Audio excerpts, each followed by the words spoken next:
Mayor হিসেবে ইশরাক হোসেনের শপথ নিয়ে অনেক আইনি সমস্যা ও মেয়াদ সংক্রান্ত জটিলতা আছে। জটিলতা শেষ না হওয়া পর্যন্ত কোনো সিদ্ধান্ত নেওয়া যাচ্ছে না বলে জানিয়েছেন স্থানীয় সরকার উপদেষ্টা আসিফ মাহমুদ সজীব ভুঁইয়া। সোমবার দুপুরে জাতীয় ক্রীড়া পরিষদে ইউএনএফপি এর সঙ্গে এক সমঝোতা স্মারক স্বাক্ষর শেষে একথা বলেন তিনি।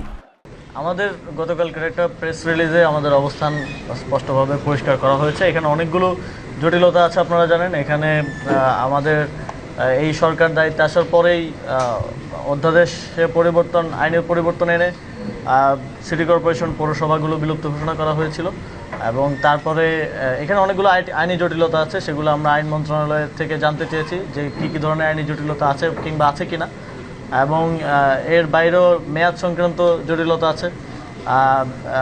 এর বাইরে আবার আমরা একটা লিগ্যাল নোটিশ পেয়েছি এবং আমাদেরকে বিবাদী করে রিটও করা হয়েছে যাতে শপথ গ্রহণ করতে না দেওয়া হয়। আমরা যতদূর জানি সেটা বিচারাধীন আছে।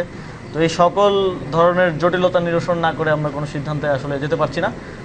তো রিটের বিষয়টা এবং আইন মন্ত্রণালয়ের মতামত পাওয়া গেলে কোনো ধরনের আইনি জটিলতা না থাকলে শপথ দিতে কোনো অসুবিধা নেই। ডিএনসিসি মেয়র নিয়োগের ক্ষেত্রে মেয়াদ সংক্রান্ত বেশ কিছু জটিলতা রয়েছে উল্লেখ করে উপদেষ্টা বলেন, আন্দোলনকারীদের জনদুর্ভোগের বিষয়টি মাথায় রাখতে হবে। এ সময় নগরবাসীর ভোগান্তি নিরসনে আন্দোলনকারীদের ধৈর্য ধরার আহ্বান জানিয়েছেন তিনি।